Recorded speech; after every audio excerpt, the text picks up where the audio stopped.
ushobora kuba utishimye ubabajwe n'ibyo urimo kunyuramo. Ihangane, Imana irabizi. Rarama urebe hejuru, wizere Yesu azagufasha muri ibyo bikuremereye. Aya ni amagambo ya Travis Green. Umva neza iyi ndirimbo. Iyi ndirimbo urimo kumva yitwa Nara. Iyi ndirimbo ni ya Timothy Godfrey, yayikoranye na Travis Green. Uyu munsi mu gice cyatumenye turavuga ku mugabo bita Travis Green. Uyu n'ubundi murimo murumva muri iyi ndirimbo ya Nara. Ubusanzwe yitwa Travis Motorius Green, nubwo tumuzi ku mazina ya Travis Green. Aya mazina niyo akoresha mu muziki. Uyu mugabo ni umuririmbyi w'indirimbo zihimbaza Imana, akaba umwanditsi wazo, akaba na pasiteri. Ubusanzwe yavutse ku itariki ya 17 z'ukwa mbere 1984 muri Delaware, Leta Zunze Ubumwe za Amerika. Akimara kuvuka yajyanwe muri Georgia mu gace kitwa Warren Robins. Aha niho yakuriye. Uyu munsi afite imyaka 39 na metero 1.85. Uyu mugabo ku bidasanzwe tumuziho nuko yabayeho kubw'igitangaza.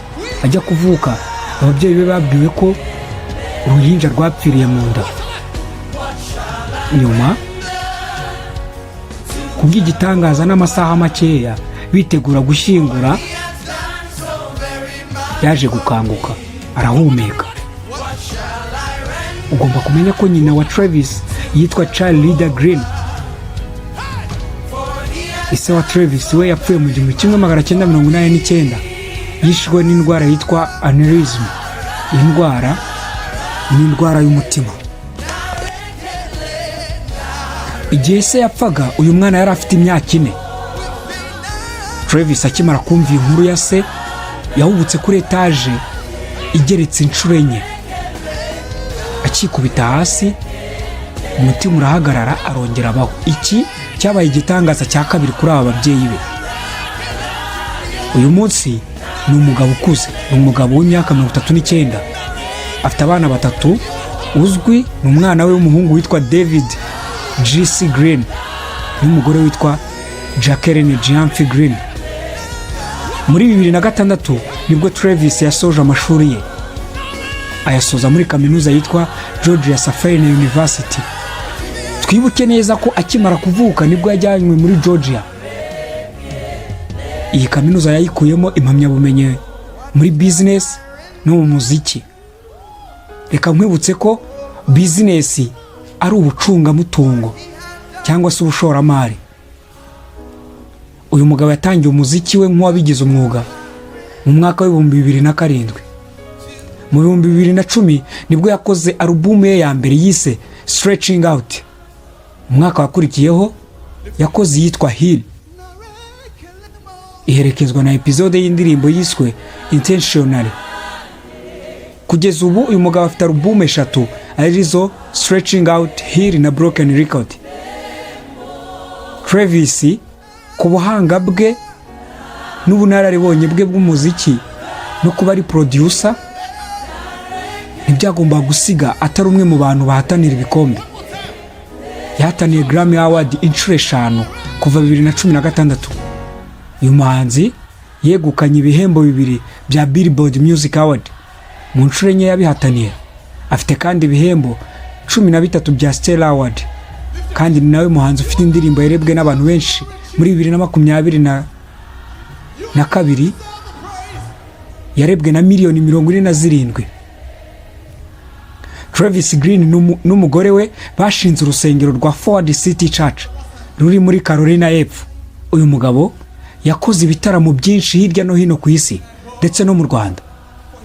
Muri 2022 yaje mu Rwanda mu gitaramo cyari cyateguwe na LG Concert Inc. cyiswe Kigali Praise Fest, aho yaje akurikira Don Muntu wari waje mu Rwanda 2019 mu gitaramo nk'iki n'ubundi. Don Muntu we yagikoranye na Israel Mbonyi. Ikindi wamenya nuko uyu muhanzi Travis yaririmbye mu muhango wo kurahiza Donald Trump mu kwa mbere 2017, ubwo Donald Trump yatsindiraga kuba perezida wa Leta Zunze Ubumwe za Amerika. Nyuma y'uko aririmbye Travis, abamukurikirana ku mbuga nkoranyambaga baramwibasiriye bamushinja ko arimo kwivanga n'abanyapolitike cyangwa se arimo yivangana na leta. Mu kubasubiza yavuze ko Imana ariyo yamwemereye kwitabira ibi birori, ko yabyeretswe agasabwa ko agomba kujya kwitabira ibi birori. Uyu munsi uyu mugabo atunze agatubutse kuko atunze hagati ya miliyoni 2 z'amadolari kuzamura. Ariko ku bijyanye n'imitungo avuga ko we atagamije amafaranga, ahubwo ko agamije kugarura abantu ku Mana. Ariyo mpamvu adashishikarizwa no gushaka amafaranga gusa, ahubwo ashishikazwa cyane no gushaka inzimizi ngo azigarure ku Mana. Reka nkubwire ko akari agace ka mbere ku mateka ya Travis Green. Kamurarekere kuzumva kandi gace k'amateka kuri uyu mugabo. Nanone reka nkwibutse ko iki ari ikiganiro Gospel Connection kuri Radio Sano mu gace kiswe Tumenye. Reka ibi ngibi tubyita ubuzima.